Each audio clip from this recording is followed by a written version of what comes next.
All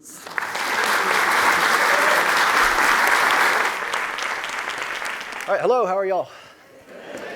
We're going to wait for a minute for the slides to pop up. Hopefully. Right. So while we do that, I want to take one quick minute before we talk about the slave ship and the Clotilda, just to remind you that we are in the most diverse state in the nation by species per square mile.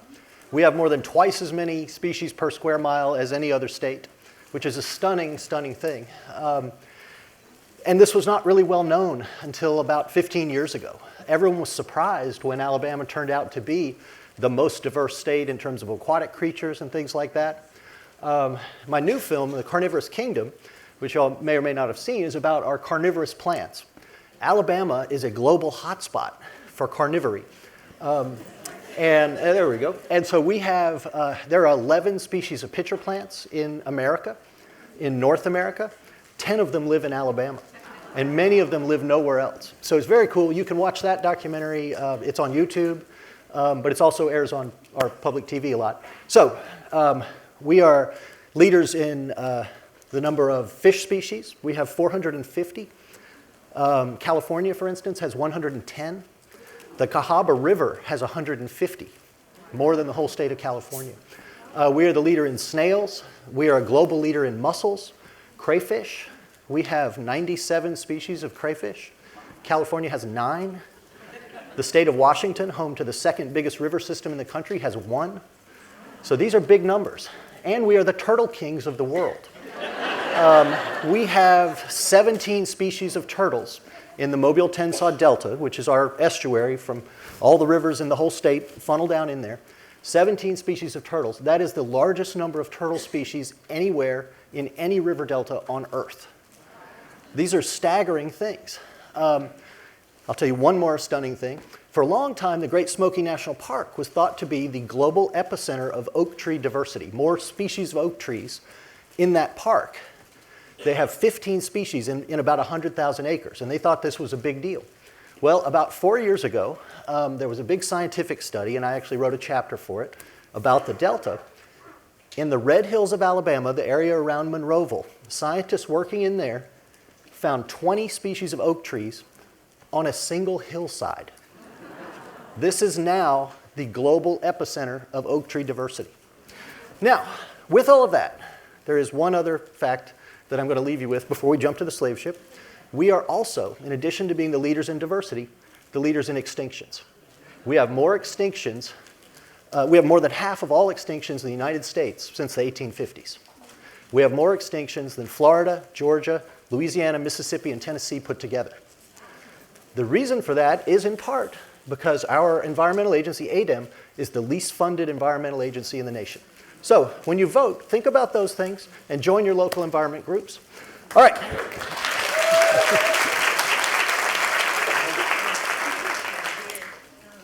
So enough of that. Now let's talk some history. So we're going to talk about the people who arrived aboard the Clotilda. And before we get going, I want to tell you why they're important.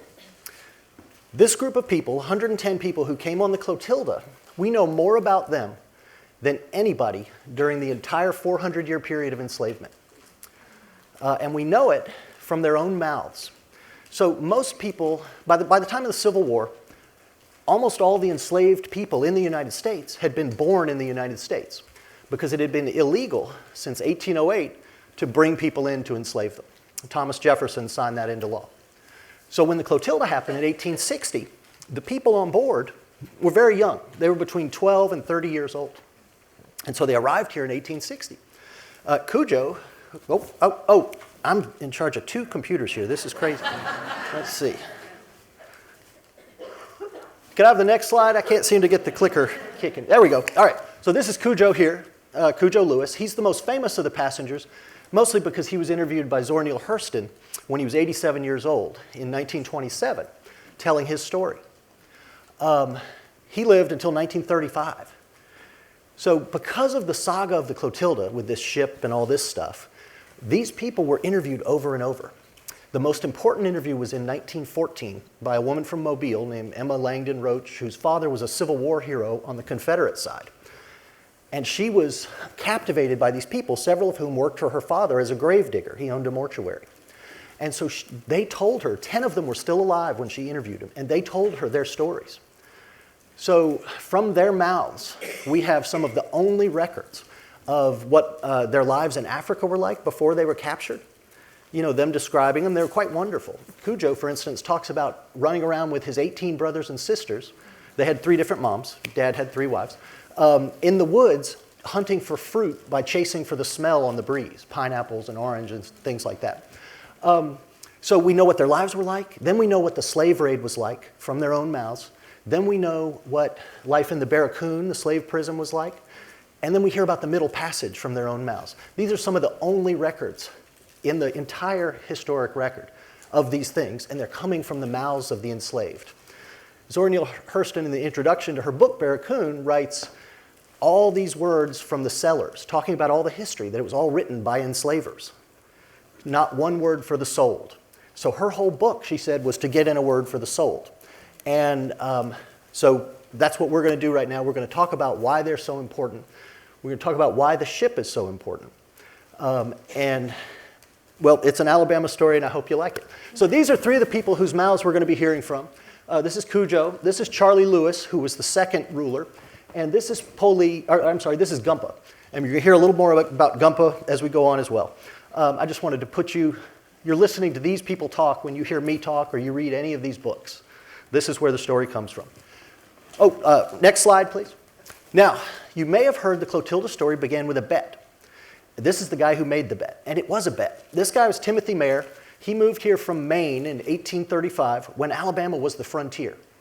You know, you hear about Davy Boone, Daniel Boone, Davy Crockett, all those guys. This is where it was all happening because Andrew Jackson had just chased all of the native people out of Alabama. You know, when you hear about the Trail of Tears, all those Indians marched to Oklahoma, those were Alabamans. They were here. So he rushed in with this great flush of people coming in to take advantage of the frontier. He started working as a deckhand on a steamboat. Flash forward to 1860, and he's become fabulously wealthy. He and his brothers own 9 steamboats. They own a shipyard where they build steamboats, and they each have a plantation. Together, they enslave about 50 people. So the way the story of the Clotilda gets started, after dinner on his steamboat, which was, you'd think antebellum, you know, Gone with the Wind, wealth, that was him. He transported all the cotton up and down the rivers. So after dinner, he would go out on the deck with the male passengers, and they would smoke cigars and drink whiskey. And they would talk about the news of the day. Well, the news of the day on this particular trip was the story of the Wanderer, which was a ship that came in Georgia with 400 people on board to enslave. And the people who did it got caught. And so it was in the news all over the country. And we know how far spread it was in the news because during the trial, the guy who was behind the Wanderer, this guy Charles Augustus Lafayette Lamar, who was just a worthless playboy. His parents owned a huge plantation. He had tried gold mining, horse racing. He'd gone broke doing everything. So he does this caper to go get these people to make money because he's broke. And you could buy a person at that time in Africa for about $50. And they were worth $2,000 back here. To put that in today's perspective, $1 back then is $30 today. So in today's money, it would cost $50,000 to $60,000 to buy a person. So the price of enslaved people had become very high since they had outlawed importing them. So he's talking about it on the ship. They're talking about the case. Charles Augustus Lafayette Lamar had challenged the editors of the New York Times and the New York Tribune to duels because of the supposed lies the papers were writing about him in their court coverage. So the story spread all over the country. So they're talking about it on the deck of the boat that night. And there are a couple of Yankee passengers. And one of them says, well, I think they should hang the lot of them to scare anybody else from doing it. And Timothy says, nonsense, they'll hang nobody, and I could do it myself. And he bets $1,000, $30,000 in today's money, that he could sail to Africa and come back with a load of captives. And he was right in what he said about nonsense, no one will be hung for this. The only person who did any jail time at all related to the Wanderer was Charles Augustus Lafayette Lamar. He got off scot-free for the slaving.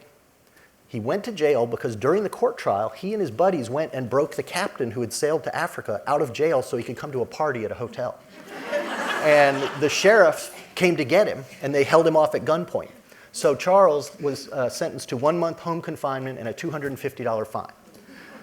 Now, Timothy was also safe making that bet because he knew, as we now know, that every U.S. president since and including Thomas Jefferson up to Abe Lincoln, these are, Adams, our founding fathers, 9 presidents, every one of them had pardoned convicted slavers, even though they were caught red-handed, because they couldn't see putting someone to death when they all owned slaves themselves.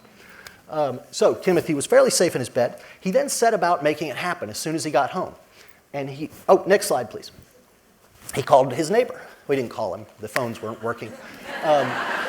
He walked over there. Now, this guy was William Foster. He had moved down from Maine, or Nova Scotia, rather, and he was a shipbuilder. His family built ships, and so that's what he was doing down here. And he had built the Clotilda. Now, you'll often read in the history books the Clotilda was purpose-built for this trip to Africa. That's not true. It was built 5 years before. And the reason Mayer wanted to use it was because it was the fastest ship in town. Foster was an expert shipwright and had sheathed it in copper, which prevents barnacles and algae and things from growing on the hull, so it moves faster through the water. So he enlists this guy to do it. And he tells him, keep in mind, he lives in a rooming house, Foster, next door to Timothy's shipyard. He says, I'm going to make you rich. I am going to give you $35,000, which is about $500,000 in today's money, to sail to Africa on the Clotilda, and then I'm going to give you 10 of the captives when you get back. And so 10 of the captives is another $500,000. This guy was going to go from living in a rooming house to being a millionaire, basically. And so the only thing standing in his way was this little stretch of piracy, where he had to sail to Africa and risk the death penalty. But he was game. So next slide, please. This is what the Clotilda would have looked like, 2-masted schooner. These were the 18-wheelers of the day back then. The roads weren't very good, and cars weren't reliable because they hadn't been invented. So this is the 5 years before the Clotilda sailed to Africa. It went places like Mexico, Barbados. It would leave carrying wood and cotton and come back carrying rum and oranges and bananas and things like that. And we have all the manifests for this 5-year period of what the Clotilda did. Let's have the next slide. And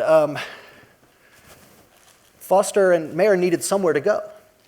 Luckily, the Mobile newspaper, part of the AL.com disaster that has now quit printing, the oldest newspaper in Alabama no longer prints. I used to work there, so I'm a little touchy about it. Ran an article that said you could go to a place called Ouida, and you could buy people from King Gizo, who's this fellow, for $60 apiece.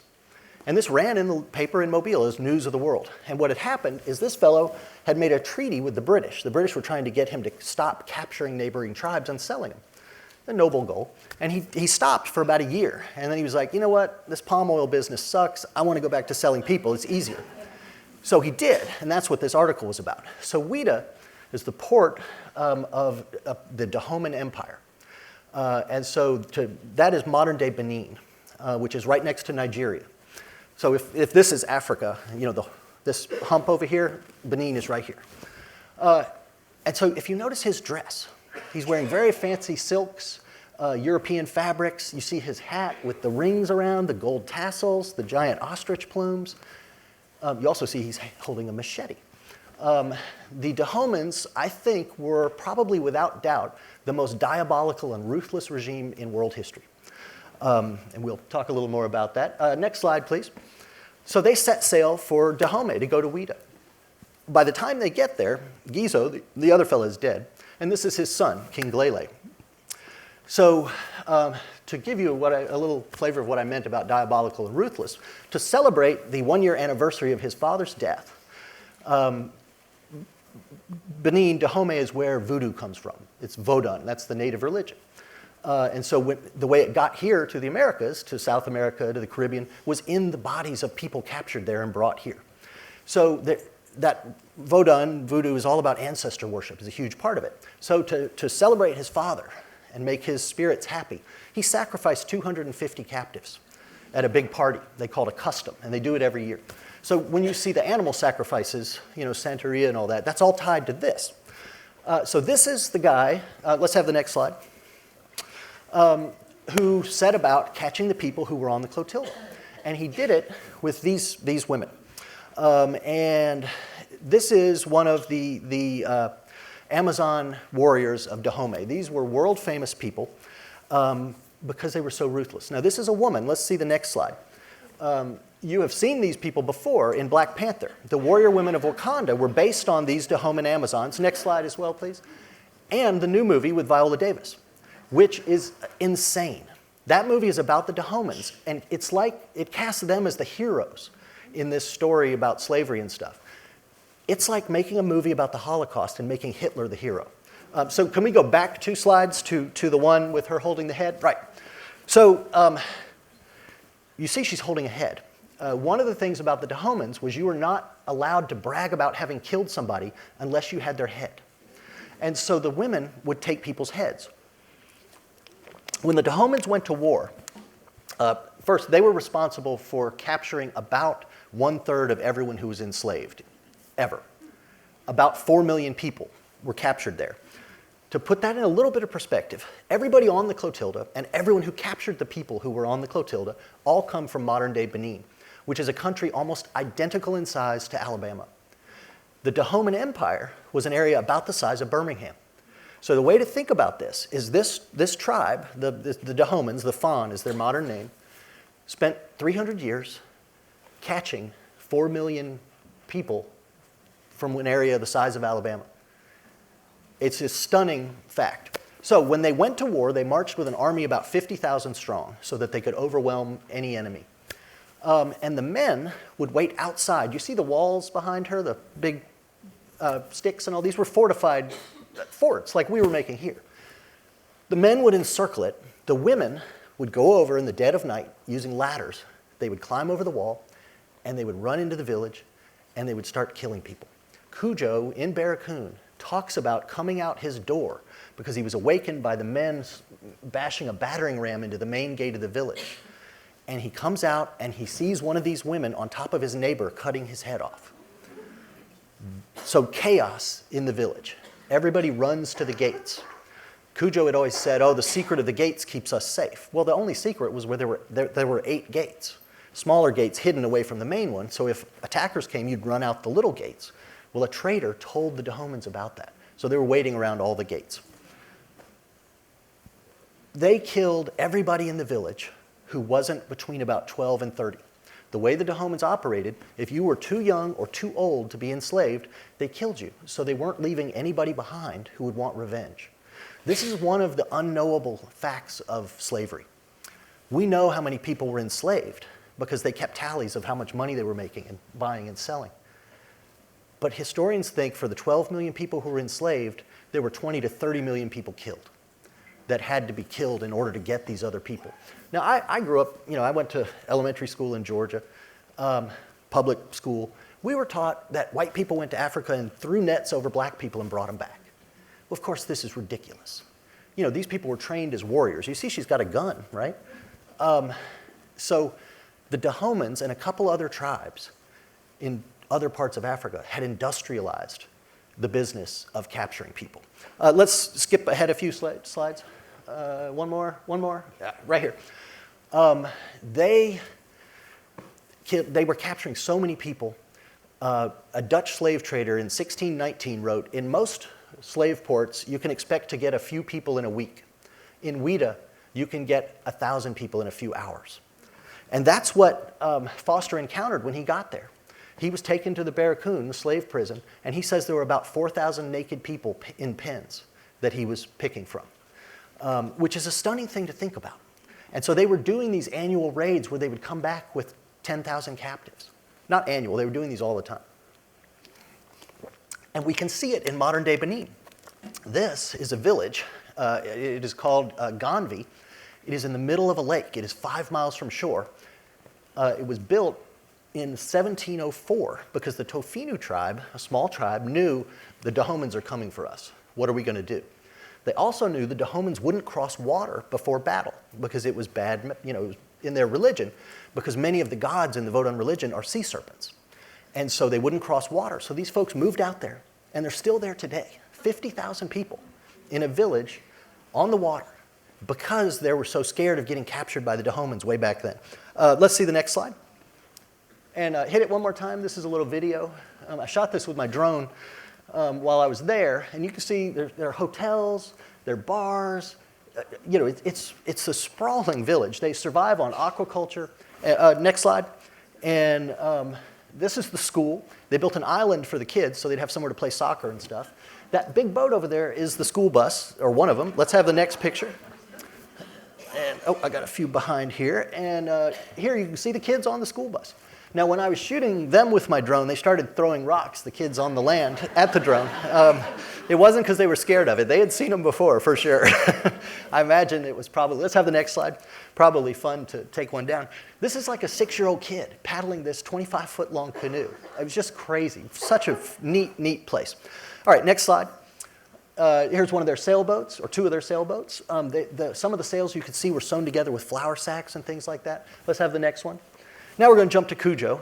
This is him when he's 87, as I mentioned. He's sitting on his porch of his house in Africatown, a house which still stood, by the way, until 1992, with his descendants living in it, when the state of Alabama and the city of Mobile decided to mow it and all the other homes built by the founders down so they could make a highway.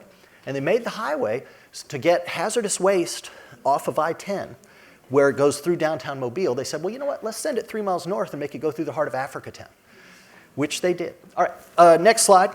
So Cudjoe talked about the raid and how horrible it was. He talks about running out, and it's night. They were all asleep, so they're not wearing clothes, or they're wearing clothes, but you know, they're wearing pajamas, let's say. He runs out, and the men capture him, and he talks about crying and saying, I got to go find my mom. I got to go find my mom. And he just said the men had no ears for crying. And of course, his mother was already dead. And we know about what happened because of the ghastly descriptions he gives in Barracoon. He says after they had been marching about 3 days with all those Amazon women carrying heads tied with ropes and dragging the heads started to stink. And so they stopped and they built a huge fire. And they stayed there about a week, smoking the heads over the fire. If you can imagine having to watch your relatives and neighbors, their faces withering into these horrible masks. One of the things about the Clotilda story is it puts a face on slavery, both the enslavers and the captives. With the whole 4 million people were enslaved story, it's almost an anonymous crime. We don't know who they were. We don't know anything about them. We don't know who the bad guys were. The Clotilda story puts a face on that for everyone. You know, that's kind of the power of it. It makes these people real.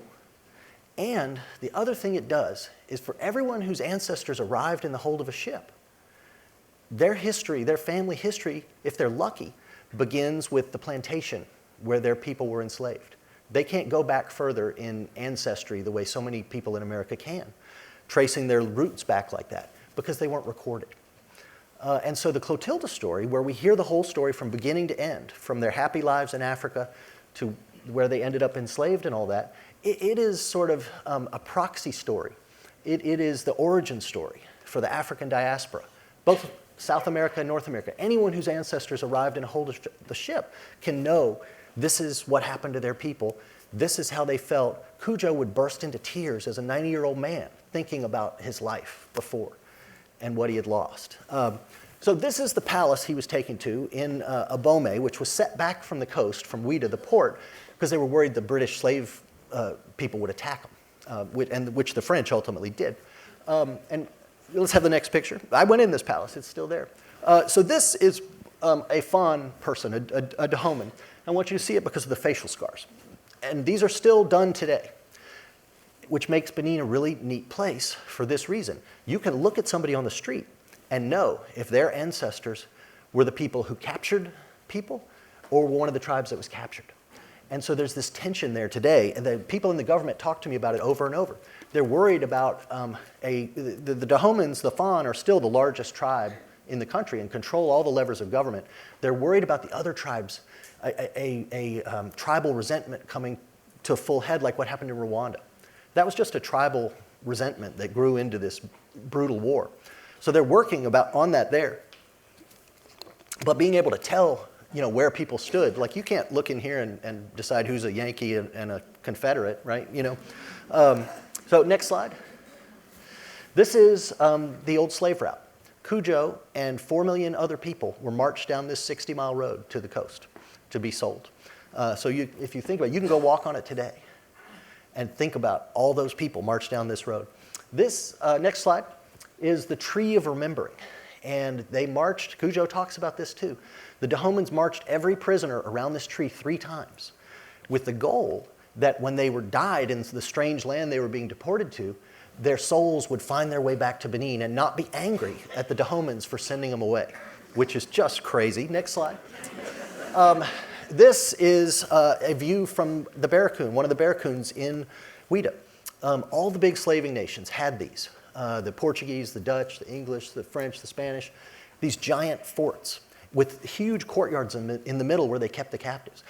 It was so industrialized, the business of slavery in Ouida, that these nations had their own warehouses to pull people from. It's really staggering. Next slide. So this was what the Clotilda would have looked like. You can see the people down in the hold. Not a very big ship. They were chained around the neck. They were naked. It was not quite tall enough to stand up in down in the hold. When you see those images of slave ships where the people are spread all around in the U shape and laying down, those were purpose-made slave ships, and some of them carried 1,000 or more people. The Clotilda was a small coastal schooner designed for moving oranges and stuff around.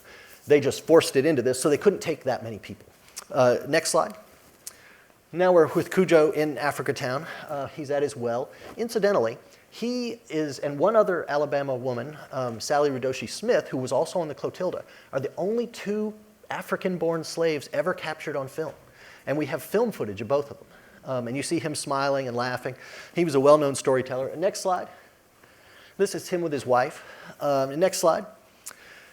So I'm not going to dwell too long on what happened to them while they were enslaved because I talked too long anyway. But after they were freed, they set about and became American citizens.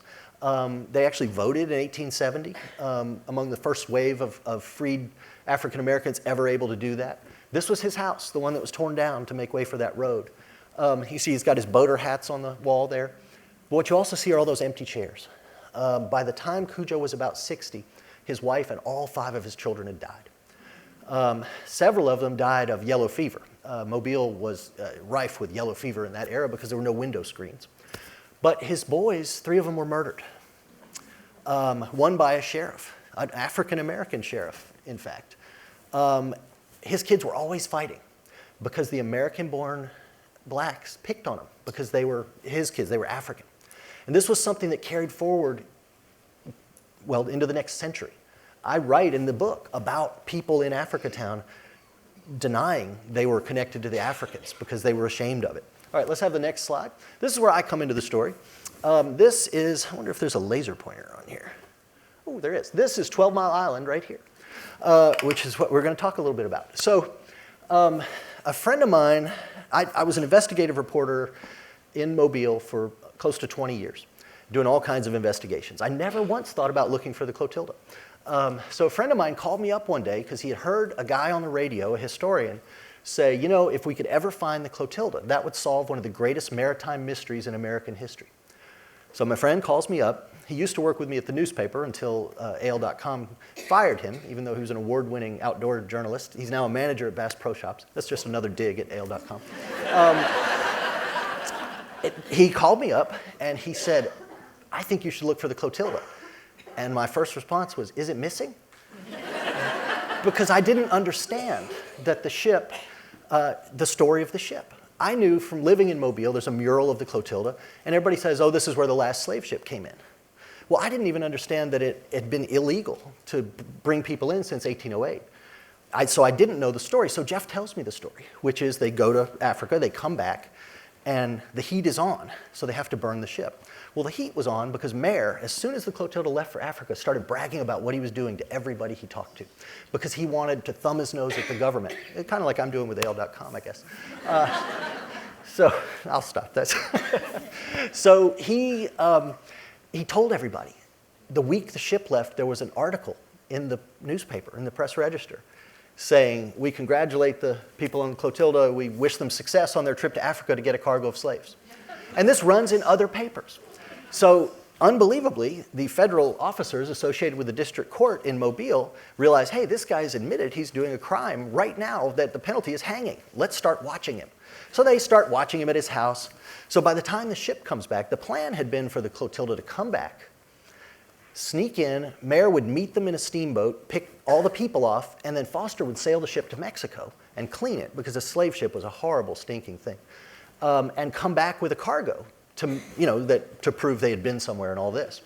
But because Mayer has bragged so much, when Foster comes back, he tells him, look, we're taking the ship up into the Delta and we're going to burn it and pretend this didn't happen. Well, this really made Foster mad because it was his ship and it was worth about $500,000. But that is what they did. And so federal agents started looking for the ship the next day. And 160 years later, and nobody had found it. So when Jeff tells me this story and tells me to look for it, I said, Jeff, people have been looking for it for 160 years. It's like looking for pirate gold. There's no way I'm going to find the Clotilda. And he says, well, you do those nature tours in the Delta. You've been writing about it for 20 years. You wrote a book about it. You made a documentary about it. You know it pretty well. If anybody's got a shot, I think you do. And I said, yeah, right, okay. Well, let's go fishing Saturday, and hung up. And so, of course, the first thing I did when we hung up was type Clotilda into Google. Before I got up from the computer, I'd read everything I could find online about it and ordered all of the relevant history books. So, of course, I was looking for it immediately as soon as he said that. And so one of the most fascinating things I found, the first thing I did was call an old-timer in Mobile who had grown up with the Mayer family and was a similar class, wealthy, old money family. In fact, the stadium in Mobile, Ladd People Stadium, is named after his family, the Ladd family.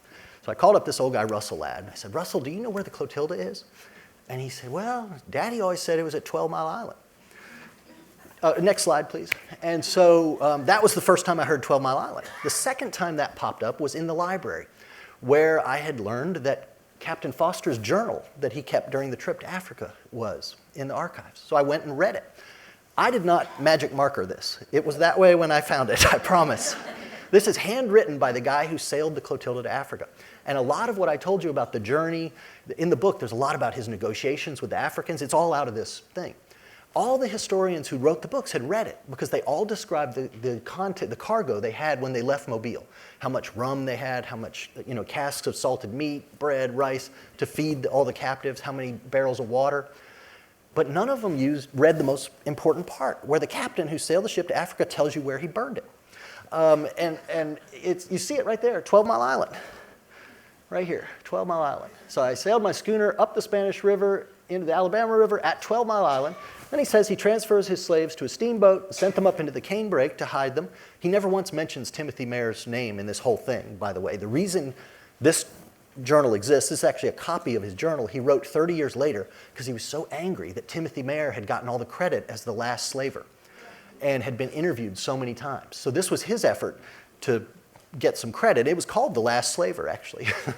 But it turned out to be this key to finding the ship because he says, 12 Mile Island, and then I burned my schooner to the water's edge and sunk her, underlined by somebody.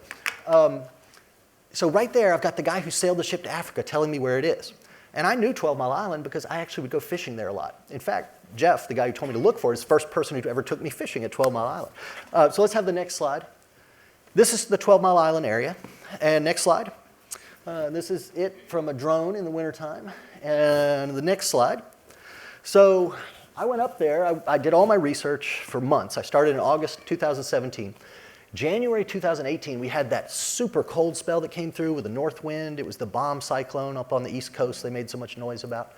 And it blew all the water out of the bay and the rivers. And the tides were about 4 feet lower than normal. So I went up there January 2nd. It was 27 degrees. And I had a really hard time finding a boat ramp. I could get the boat in the water, actually, because most of them were up out of the water. The water was so low. And I found this, which was a schooner from the 1850s. And I took pictures with the drone, and I went to some marine archaeologists in Pensacola at the university there who had found 12 Spanish galleons. So these guys were good. They knew what they were doing. I took them up there. We measured. We did all this stuff. And I wrote an article based on everything they said that said, wreck found by reporter may be the last slave ship. And it went viral all over the world. I was interviewed by people from, Africa, someone from China, France. The story went global. I know how global it went because 2 days after it ran, I got desperate calls from a woman. They were crazy messages saying, the ambassador wants you, the ambassador wants to meet you. And I had no idea who the woman was or the ambassador, so I kind of ignored her until she tracked me down where I was speaking at a Rotary Club and was like, I'm telling you, the ambassador wants to meet you. And so she hands me her business card, and she's a PhD and runs this Alabama-Benin trade forum. So sure enough, the ambassador of Benin, 2 days after the story ran, is here because the president of Benin wants me to take him up the river to the site so he can do a ceremony, a Vodun ceremony. And so we actually went up there. And he had an assistant. This guy's in an Armani suit, literally an Armani suit. And the assistant is in traditional clothes and all, but he hands him a bottle of gin. And the ambassador takes a big swig of it, and I think, all right, we're going to have a party. But no, he spews it into the water and then starts forcefully talking at the water in Fon, the language of the Dahomeyans, which I can't understand. And he gets very emotional as this goes on. And he keeps going, and eventually he's crying. And he's screaming at the water. And then he stops and he says, I'm so sad, please take me away from here. And so that night at dinner, I asked him, what happened up the river? And he said, I am a prince of Dahomey. I am a direct descendant, my father's family, direct descendant of King Lele, who captured the people on the Clotilda. He says, my mother is Yoruba, like Cujo was. My father's tribe captured and sold my mother's people. And I was begging my mother's people to forgive him. So that divide I was talking about was right there in this man. And it was so powerful, he was reduced to tears. So flash forward 2 months. Story's been a big deal. The state puts together a group to come check out my ship and see if it's the Clotilda. So this is in March. The group comes and, they figured out that there was a bunch of the ship buried in the mud and that it was actually too long to be the Clotilda. And it was made of Douglas fir, so West Coast wood.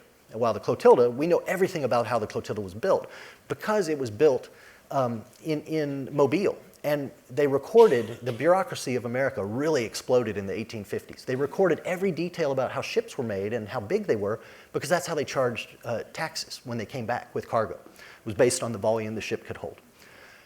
So we had all those details, so this wasn't it. Well, the people in Africatown, there was a huge meeting, and there were about 300 people in this room. I'd been in this room before, the day my first story ran, when the people in Africatown were overjoyed thinking the Clotilda had been found, and they wanted to hear all about it. Now here we are 2 months later, and this team of archaeologists is telling them, it's not the Clotilda. I had to write, next picture, please. Oh, there's the ambassador. I forgot to put that in there. So that's him in the middle there, the guy that was crying. All right, next picture. So I had to write this article. You can see the headline. So after the meeting, they tell everybody it's not the Clotilda and all the reasons why. And I stood there in the meeting thinking, okay, I'm going to go home and drink whiskey, and I am not going to look for the Clotilda anymore. Because I had been internationally humiliated.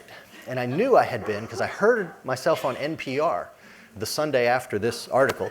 And it was this woman who does a show called On the Media.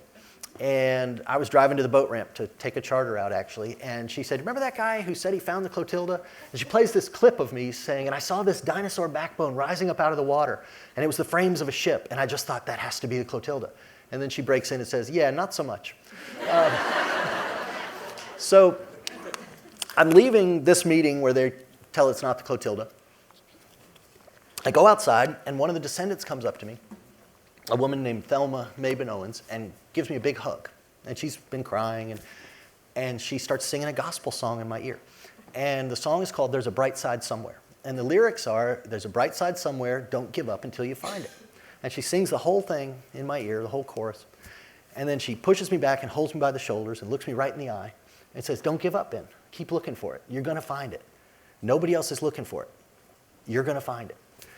And she walks away, and I felt sort of like, huh. Of course, I had already struck out finding it. I walked a few more feet, and two guys come up to me and introduce themselves to me, and they're marine archaeologists. And they were well known because they had found a Dutch ship from the 1700s in the Gulf of Mexico, which is a big deal. And they tell me, look, the state hired us to look for two Confederate ironclads that were sunk the day Mobile fell, that were intentionally sunk, so the Union Navy wouldn't get them. Well, we found them the first day because they were right where they were supposed to be. So we decided to spend the other 4 days they had paid for to look for the Clotilda. And so they tell me they had looked everywhere from the port of Mobile to the southern tip of 12 Mile Island. Now, 12 Mile Island is called 12 Mile Island because the northern tip is 12 miles from the port of Mobile. So in the old days, when the guys were coming down on the boats floating slowly down the river, they knew when they got there, we're 12 miles from Budweiser time. So that was they tell me they've searched, and they said, we've looked at everywhere up to the bottom of 12 Mile, no ship, it's not there. And a light bulb went off in my head. Because in the archives, I had studied the papers of a guy named Jack Friend, who was a Mobile historian. He wrote actually the most famous book about the Battle of Mobile Bay, which is where we got Damn the Torpedoes, full steam ahead. And so he had then spent tens of thousands of dollars of his own money looking for the Clotilda. Now, Mayer, I mentioned he was interviewed a lot after it. He'd become quite famous. People would come to town and interview Mayer about the last slave voyage. And they would say, well, you're the guy who did it, right? And he'd say, well, if I was the guy who did it, always kind of, and he would tell the story. And every time he would say a different place where the ship was burned. So that's one tip-off that he was lying, at least one of the times, or all but one of the times. And then the other tip-off was in these places. I knew the places he was naming because I'd been to them. And many of them were too small to get an ocean-going ship and a steamboat big enough to carry 110 people into the places. You just couldn't do it. But he's talking to reporters from New York or wherever. They had no idea. So I was like, okay, well, Jack Friend looked everywhere Timothy Mayer said. Jack started his surveys always at the north tip of 12 Mile Island. Nobody had ever looked at 12 Mile Island, where I had the captain saying he burned the ship. And I had old Russell saying his dad said it was there, and I had found another clue. In a newspaper article that I never saw referenced in any of the history books, which I found on newspaper.com, great site, it was Cujo. I guess AL.com stories can't go there anymore because they're not a newspaper. I hadn't thought about that. Cujo says they burned the ship at 12 Mile Island. Well, he didn't know it was 12 Mile Island the night he arrived. He was 19 years old from Africa. He'd never been to America. But he then worked on steamboats during the time he was enslaved for 5 years. That was what he did, which was a horrible, brutal job. And when Zora interviewed him, when he's 87 years old, he listed all 20 landings on the Mobile River in perfect order. So I knew he knew the river. And I knew that a guy named James Dennison, who was a Cherokee Indian enslaved by the Mayers, had driven a steamboat the night the ship came in. He drove the steamboat the captives were on. And he took them up to hide them in the canebrake like Foster talked about. Then he married one of the Africans. And when they were all freed, he and Cujo knew each other the rest of their lives. There's no way James Dennison didn't tell him the ship is at 12 Mile Island. So then I had 2 people who were there that night saying 12 Mile Island. So as I'm walking away from that meeting, I said, all right, I'm going to do the first ever modern marine survey of 12 Mile Island. Now, what a modern marine survey means, it's different than what I did, which was go out at low tide, really low tide, and look for a ship. It involves a bunch of machinery. And so you tow a magnetometer, which is this device that detects metal. Old ships had a lot of metal. They were held together with giant nails like this because they didn't have screws or nuts and bolts.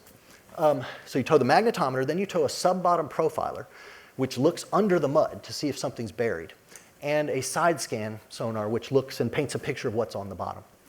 And so I thought, all right, I got to do that. Now, I mentioned Jack Friend had spent tens of thousands of dollars of his own money. It's about $10,000 a day to rent a boat equipped with this machinery. But I knew the University of Southern Mississippi had one, which they used to train kids to work in the oil industry, because all the pipelines, you have to do all these techniques. So I called up, because I was friends with the head of marine sciences there. And I said, Monty, would you bring your boat over here and help me look for the Clotilda? And he said, well, what's your budget? And I said, I have absolutely no money. And he said, okay, we'll do it. And he said that because he said it'd be good for the kids, it'd be good training. And so how about next week? So a week after the big meeting where they said it's not the Clotilda, these guys come over with their boat. And we tow these machines, we go up and down the river. The island's 2 miles long. We scour the whole area. These machines are feeding into 4 laptops on the boat. Then they go back for a week to Mississippi, and they take all the data, and they work it, and they come back and send me a map of the river bottom that has different colors showing water depth and everything. The next week they come, And we're going to go. We found 11 targets in that 2-mile area that might be the Clotilda. So we go and we dive on all of them. And they were all either too big, too small, or made of metal. None of them were the Clotilda. And so, end of the day, you know, everybody's putting away their gear. And I get my phone out and I'm looking at the chart on my phone. Because I'm the one who's been internationally humiliated. And so the dive shop guy is looking over my shoulder. And he says, well, what's that? Pointing at something on the chart that the lab hadn't marked. And I said, I don't know, it looks like a shoe to me. And he says, not to me, that's a ship. That's what that looks like, let's go there. So Monty calls back to the lab and gets the coordinates to the shoe. We go to the shoe, which was only about 300 yards from the first ship I found, the wrong ship. And I get in the water. Nobody else wanted to put their wetsuit on at the end of the day, a cold wetsuit. You know, it was about 50 degrees out. But I was the humiliated one. So I'm pulling up logs and moving them out of the way. You know, I'm scuba gear, you know. And so one of the guys says, you found a pile of firewood. This is cool. And so eventually I feel a squared off piece of wood. And I tug on it. And it comes away in my hand. And I swim up to the surface. And you can't see. The river's so muddy, as you can see in this picture. Oh, well done. Thank you. I forgot to tell you. This is the first piece of Clotilda to see the light of day in 160 years. And you see that big nail sticking up out of it. Let's have the next picture. This is a handmade nail made by a blacksmith, which puts us in the 1850s. Next picture. And this is a piece that has been burned. So right now, we know the lab has told us that the shoe is the exact dimensions of the Clotilda, down to the foot, the length and the width. So we know we've got something the right age, that's been burned, that's exactly where the captain said he burned it. And next picture. This is Monty, by the way. I just wanted to put a picture of him in there for being such a hero in this story. And let's have the next one. And hit this one again. Now we're going to see the Clotilda come into view. This is on my boat with my new side scan sonar. This is the ship right here. If I'd had this when I was looking for it, I would have found it like that, instead of being internationally humiliated. So right here, that's the point of the bow. This is the starboard side. This is the port side. And this area right here is where the people were. And as you can see, it is quite intact. The archaeologists have described it as the most intact slave ship ever found. Well, it's a little more than that. It is the only one ever found that was in the American trade. And it's one of only a half dozen ever found in the world, out of 20,000 ships used in the slave trade. The one in the Smithsonian, they have a piece of one in the African American History Museum. It's about this big, and it came from a slave ship, a South African ship that sank in port in Brazil. So this is a big deal. This is an internationally historic artifact, this ship. All right, next picture, and we can go past that one too. Now, so eventually it takes a year. The archaeologists come. It takes a year for them to confirm that it's the Clotilda. They have a huge party in Africatown, which you can see here. A lot of fun. I'm actually in the corner over there in the back. Let's have the next slide. And this guy comes.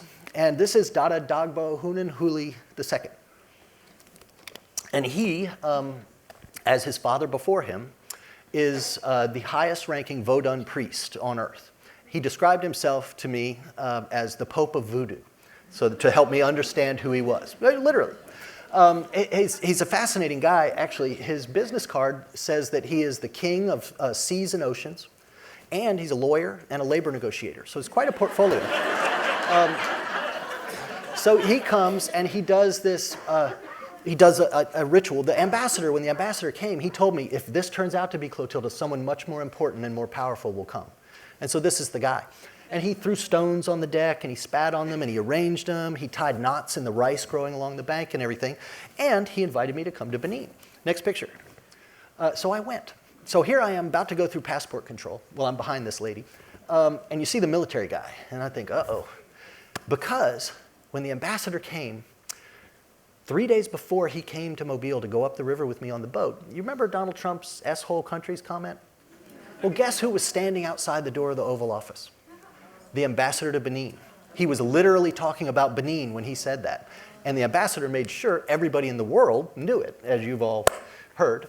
So I get up, it's my turn. And this guy looks at my passport. He says, États-Unis. And I say, oui. And he says, Trump. And so I did this.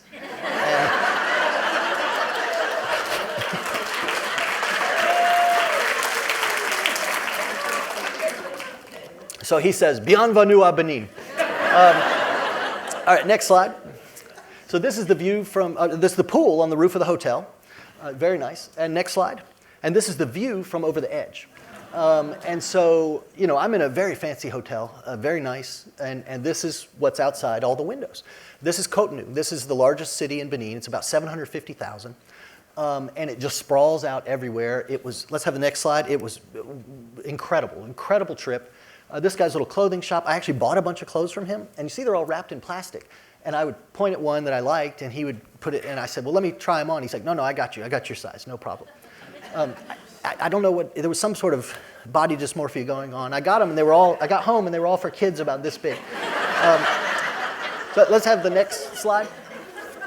This is a gas station in Benin. The little bottles are for motorcycles. The big ones are for cars. I never saw a pump the whole time I was in the country.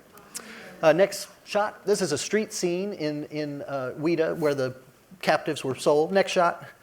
This is Bohican, one of the towns some of the captives came from. The girls in the pink are in their school uniforms. Next slide. Benin is literally one of the poorest countries on earth, with most people getting by on less than $1 a day. This tree is built on the site where the White House was, and Cudjoe talks about the White House. This is where the people buying people paid for them, this spot. And the tree is supposed to commemorate that. This was treated as a great thing in Benin until recently. But Cudjoe tells this amazing story about that. It's not in Barracoon, or it was in an article I read. He says that as he's chained up in the coffle, waiting to be taken to the beach with everybody else he's with, you know, there's 125 of them, he gets untied. Somebody unties him, a Dahoman, and pushes him under the house and tells him to be quiet. And so they come and they take away everybody else. And he says he stayed under the house about 10 minutes, but he could hear the ocean. They'd been able to hear it the whole time they were in the Barracoon. And he says, I wanted to see what made that noise, because they couldn't see over the wall of the prison. So he comes out from under the house and peers over this fence. And he sees the ocean, and he sees the Clotilda, and he sees his people being loaded onto the Clotilda. They're paddling them out in giant canoes to the ship. And he says, I wanted to be with Kibi, who was his friend from the village, who was down in the group. So I hollered at him, hey, don't forget me.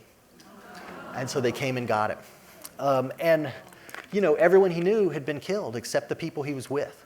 So he ended up going, and he and Kibi were friends for the rest of their lives. Next slide. This is some public art in Benin. It celebrates all the kings. You see right in the middle, we've got Guizot and Glele, the two I showed you the pictures of. These people are treated as, you know, royalty, essentially. They're heroes to the Vodun adherents. Today, in modern-day Benin, about a third of the country are Vodun. A third are Christian, a third are Muslim. And so the Vodun stuff is still very prominent. Next picture. This is King Glele's grandson. This is the actual grandson of the man who sold the Clotilda people. It's not that long ago, is it? He's the last living grandson. We went to the palace to visit him. You have to follow the old Dahoman customs. You have to crawl into the room on your hands and knees and touch your forehead to the ground in front of him. And then he tells you can sit down. So we do this, and then we're all sitting on the floor around him on the carpet. And you can see somebody's shoes over there on the right. And they bring glasses out and put one in each front of us, little tumblers, and then a pitcher of water. Well, in Africa, you never want to drink water unless you take the cap off the bottle yourself. And here we're being poured water out of this pitcher, and we're out in the middle of nowhere in that rust-colored palace I showed you a while ago. And I'm thinking, well, I don't want to drink that water. But I knew from my historical research that when you are served water, first thing in the Dahoman royal court, it is a promise that no treachery will befall you. So I thought, all right, here goes, and drank the water. Uneventfully, everything was fine. And then we drank Johnny Walker Black Label out of the same tumblers. And this guy was quite a jovial drunk. And I asked him, I said, is it true? And he said, is what true? I said, is it good to be king? And he laughed and said, oh yes, it's very good to be king. So this is next slide, a Vodun statue. You see these all over. You see this one's from 2019. Next slide. And then you see public art like this. This is the gate of no return. And next slide. And you see the people. Look at them. They're chained. They're in bondage. They're gagged. Next slide. This isn't a public park. Next slide. So is this. Can you imagine public art like this in America? Next one. Arms, legs cut off, chained, shackled. Next one. The little statues like this all over. Faceless, representing all the lost souls, lost to slavery. Next one. And then these represent the Dahomeyans, looking down and away, ashamed of what they've done. This is an effort by the artist to shame them. And then next one. Liberation, a lot of this. So here we are in, next slide, we're in Abomey. The man in the black suit is the mayor. He is Mayor Glele. He is a direct descendant of King Glele. The guy in the turquoise, or aqua, is the Minister of the Interior, second highest guy in their government. The next guy is the defense minister. One, the tribe that killed people, or captured people, one of the captured tribes, right there in the government. So we had a lunch, next picture. And this came out, and the mayor looked at me, and we'd been speaking in French, and well, sort of, he had been. I was trying to keep up. And he says, "Our chickens ride bicycles." And I was puzzled, but I came to find out that that is kind of the national dish in Benin, poulet bicyclette. And what it means is you're getting a wild chicken, not a farm chicken. And so they're skinny. But this is what you want. They'll give you either one, but they look down on it if you want the other. That red stuff, the white is yams mashed into mashed potatoes essentially, but they had a really neat consistency. The red is this fiery hot pepper jelly. They like hot stuff. I should also add, Mayor Glele served us homemade pineapple whiskey from his plantation. If somebody offers you pineapple whiskey, I got mine down really quick, wanting to get it out of the way, and he filled me back up. So the next picture. This is a blackened trout, like a blackened redfish. You know how you always hear all the things that came in the bodies of the captives? Are you trying to run me off the... Yeah, sorry. Okay, well, let me tell them this, and then I'll stop.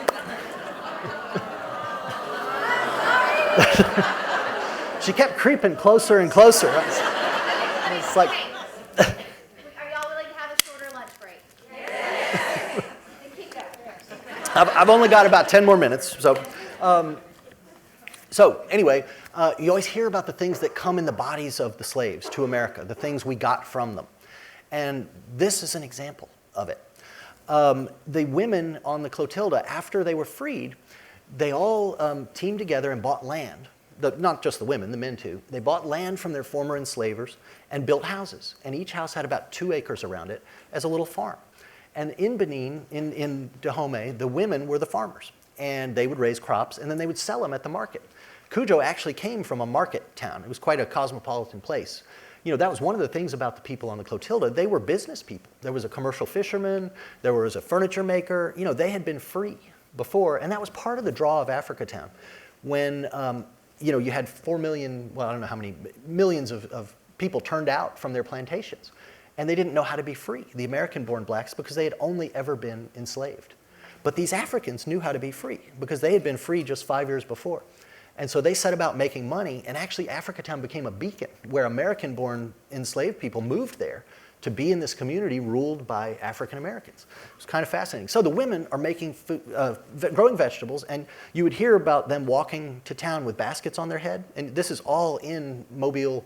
I mean, this went on up into the 20s. People were talking about it. People's grandmothers in Mobile talk about seeing the African women. Well, the other thing they would do is make lunch to take to the men at the factories, and they would sell these hot lunches. And everybody said they were stews. Yeah, they had this delicious stew they would sell. And so in Benin, that's where black-eyed peas come from, and that's where okra comes from. So in Benin, the word for okra is gumbo. These women were selling gumbo. There's a TV show on Netflix called High on the Hog. The first episode is about the cuisine of Benin and its link to America. And guess what its link is? That's where Cajun food comes from. It's fascinating. So it came here in the bodies of these people. Just like so many other things we see in the Clotilda people. You know, there are stories, and I write about this in the book, talking about how when one of the Africans died, the others would sing these songs. And they couldn't understand, the Americans couldn't understand the words, but the songs were so sad that they would make them cry. You know, we hear about the blues. You hear about John Lee Hooker. I'm going to get me a mojo, or Lightning Hopkins. I'm going to get me a mojo hand. That's straight out of Vodun. You know, Vodun is all about ancestor worship and controlling the fates of others through little talismans and things. A mojo hand. Next picture. We'll skip this one. Next one. So here we are with Dada Dagbo when I went to visit him. There's an elephant skull down there in front of him. And next picture, you can see those little figures on it waiting to be, voodooed or whatever. And all these herbs and things. He had these little figures all over the room, and they were all wearing these little pouches with stuff in them. Incidentally, he told me when I was there, to keep a low profile, which he had told me in America. He said, some people are going to be very mad at you. They're going to hate what you've done. We saw this in our country when we started bringing up the slave past, which they started doing in the 90s, trying to quell the resentments. And he said when he was here visiting up the river, he'd put this necklace on me and named me a son of the sea. And he said, these people are going to come at you and they're going to want to hurt you. He says, if somebody comes with a gun, it won't fire, it won't work. And I thought, cool. He also told me that I was going to find something else, something vastly more valuable, and I wouldn't even have to look for it. So I've been busily not looking for it for a long time. Next slide. So this is some of the art of Benin. This is one of the Benin bronzes. And this area in Benin and Nigeria, they were incredibly skilled, famous metal workers, starting in the 1400s. And this is a chameleon. It's quite exquisite. All this art was stolen by France. And they just announced 2 years ago that they're going to give it all back. It's 25,000 pieces of art that they stole when they conquered the Dahomeyans in 1892. And the president of France is giving Benin $25 million to build a museum to tell the stories of all the tribes that were captured and everything. Meanwhile, in America, where we have the people and the ship, we've done nothing. The ship is still 5 years, in April it'll be 5 years since I found it, and it's still sitting on the bottom of the river. And that's because Alabama refuses to do anything. It'll cost $10 to $15 million to dig the ship up. That's not that much money. It sounds like a lot of money because we're in Alabama, but trust me, that's not that much money. So we propose, next slide, doing something in Africatown. This is Africatown. I mentioned the road that cuts through the heart of the community. Let's have the next slide, a little close-up. So that's where all the founders lived, along this road right here.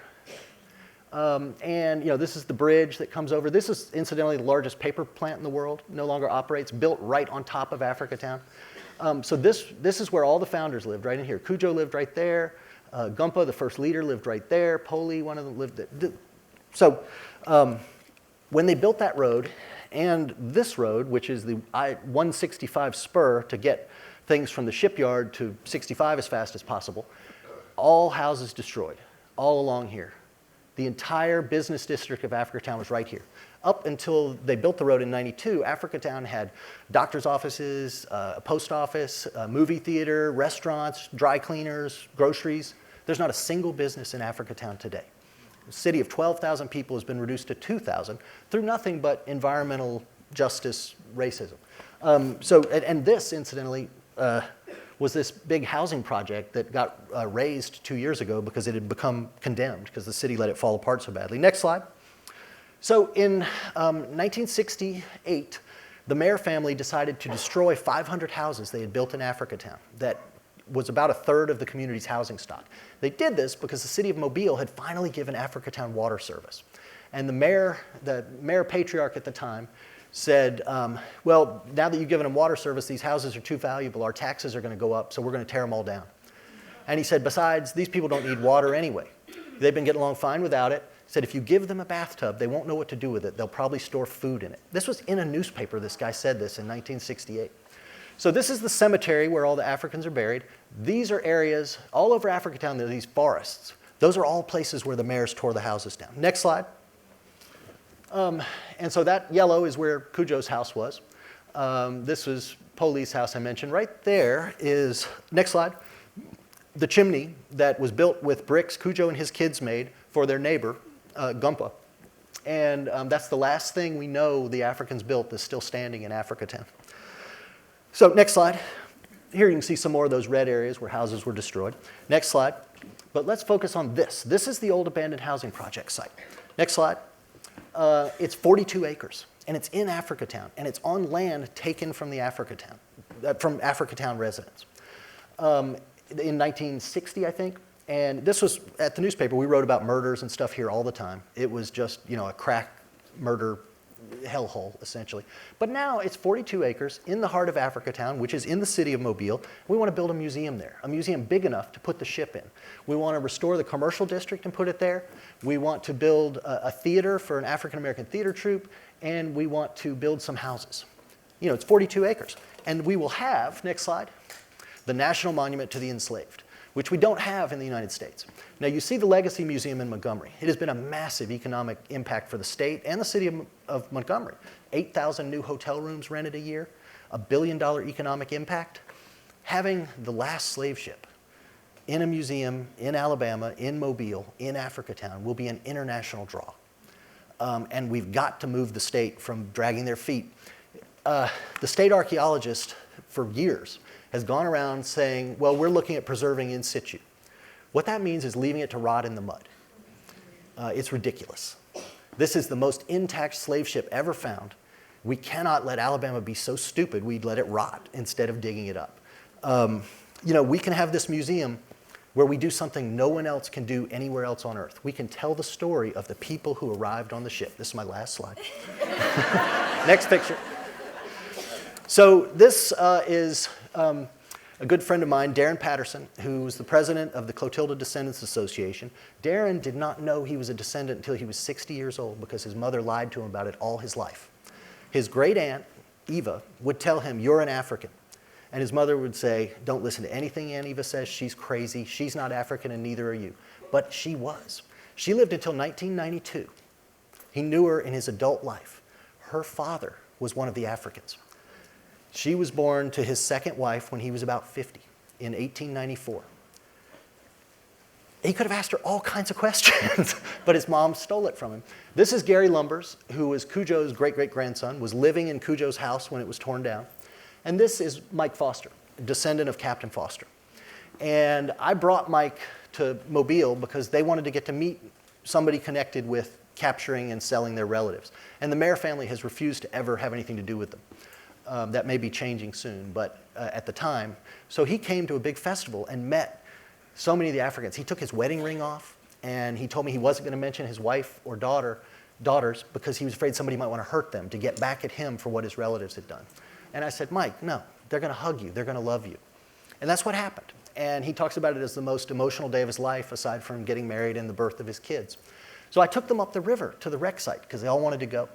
And while we were up there, I realized all of a sudden, I said, guys, the last time an Allen, a Lewis, and a Foster were here was the night the ship was burned.